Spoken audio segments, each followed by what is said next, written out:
Ada beberapa tips insya Allah bermanfaat supaya kita itu selamat dari riya. Yang pertama,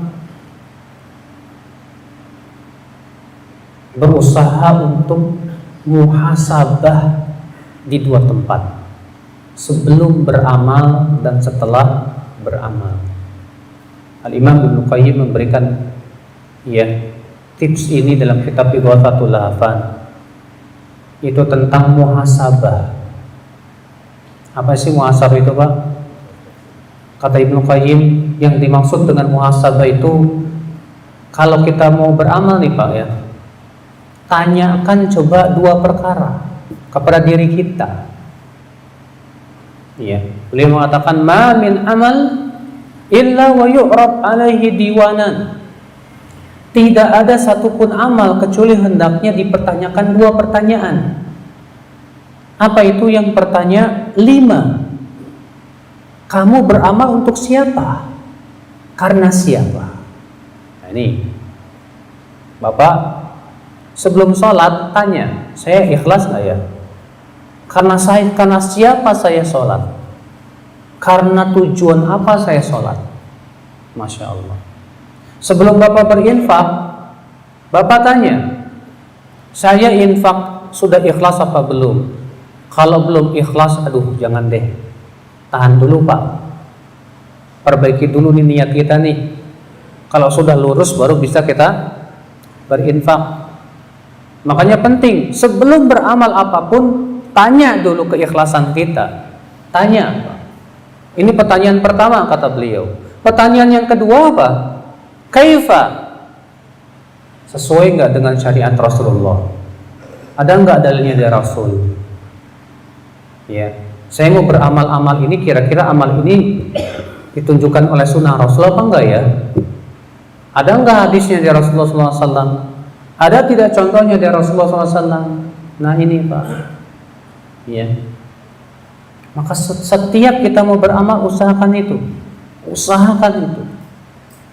Bapak mau infak, aduh kok saya mengharapkan balasan di dunia ya, aduh gimana nih? Aduh deh Pak, mendingan jangan berinfak dulu deh, lurusin dulu niat Bapak tuh. Nanti kalau Bapak sudah betul-betul lurus niatnya, alhamdulillah karena Allah, baru berinfak deh.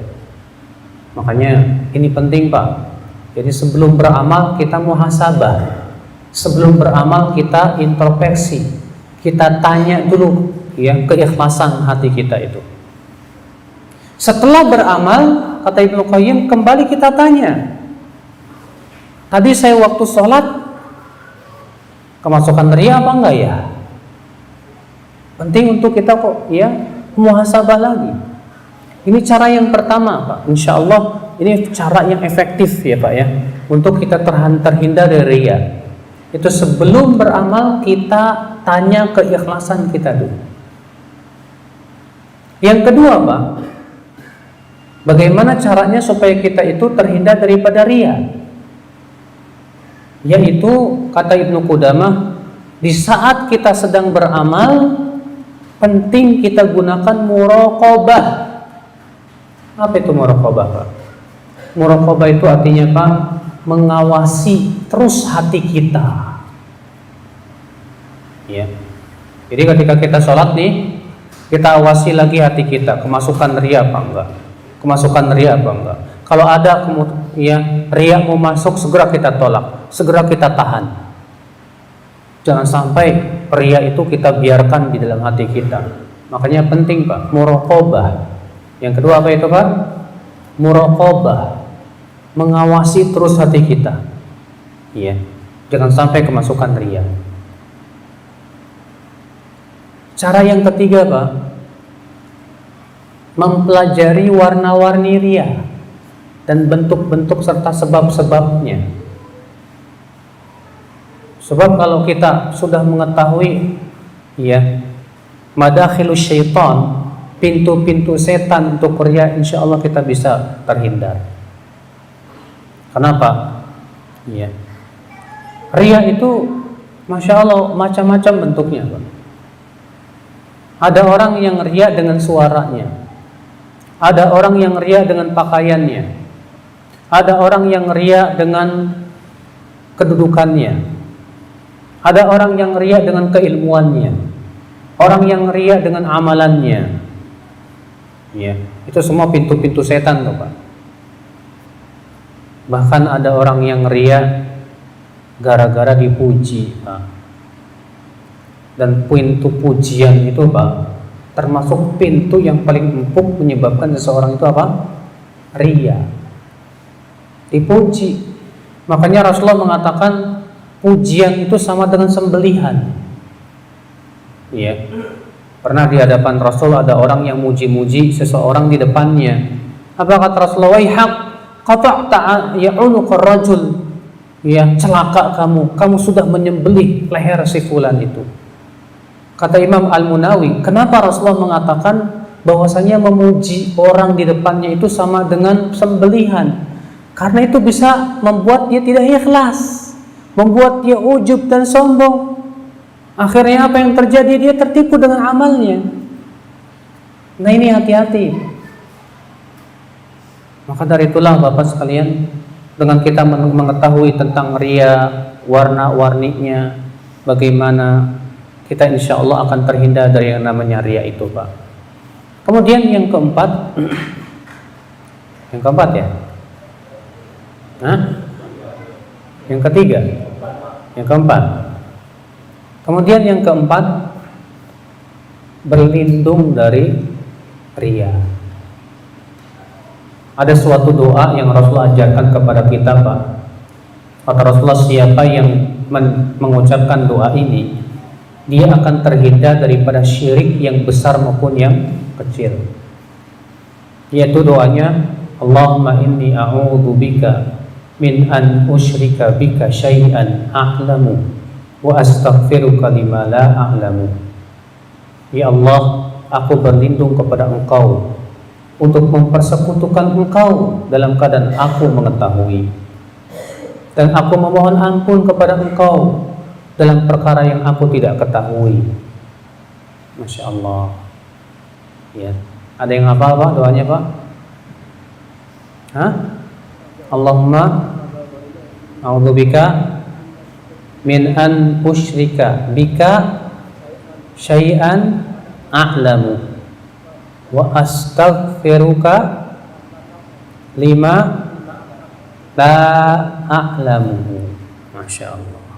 Penting nih, Pak. Rasulullah mengatakan siapa yang mengucapkan doa ini akan terhindar dari syirik besar maupun syirik kecil. Siapa yang diantara kita ingin selamat dari syirik, baca doa ini. Dan syirik itu, Pak, kalau seseorang mati di atasnya, jangan harap masuk surga. Riya itu termasuk syirik kecil. Tapi Bapak jangan terpengaruh dengan kata kecil. Kata para ulama, syirik kecil itu lebih berat daripada dosa besar. Makanya hati-hati dengan syirik kecil, Pak. Riya ini. Terjadi perselisihan para ulama. Orang yang mati dalam keadaan riya, dia termasuk yang tidak diampuni atau tidak? Ya, kebanyakan ulama mengatakan dia termasuk yang diampuni. Akan tetapi dosanya besar sekali. Makanya ada dua perbedaan syirik besar dengan syirik kecil. Kalau syirik besar membuat pelakunya kekal dalam neraka. Kalau syirik kecil tidak membuat pelakunya kekal di neraka. Nah, ini Bapak sekalian, riya. Semoga yang saya sampaikan bermanfaat pada pagi hari ini. Ya. Sebetulnya yang Rasulullah khawatirkan pada umatnya banyak banget, Pak. Dan alhamdulillah saya menulis buku yang berjudul Yang Aku Khawatirkan Atas Umatku. Itu yang saya sebutkan baru 2. Semuanya ada 22 perkara yang Rasulullah khawatirkan ada atas umat Islam. Ya, mungkin Bapak bisa cari buku tersebut. Ya. Ada yang mau nanya enggak?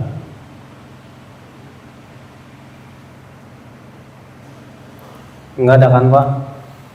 Enggak ada, alhamdulillah kalau begitu. Semoga yang saya sampaikan ini bermanfaat Bapak sekalian, ya, dan bisa kita amalkan dalam kehidupan kita. dan semoga kita dihindarkan oleh Allah Subhanahu wa taala dari perkara-perkara yang dikhawatirkan oleh Rasulullah sallallahu alaihi wasallam untuk menimpa umat Islam. Subhanakallahumma bihamdika asyhadu an la ilaha illa anta astaghfiruka wa atubu ilaik. Wassalamualaikum warahmatullahi wabarakatuh.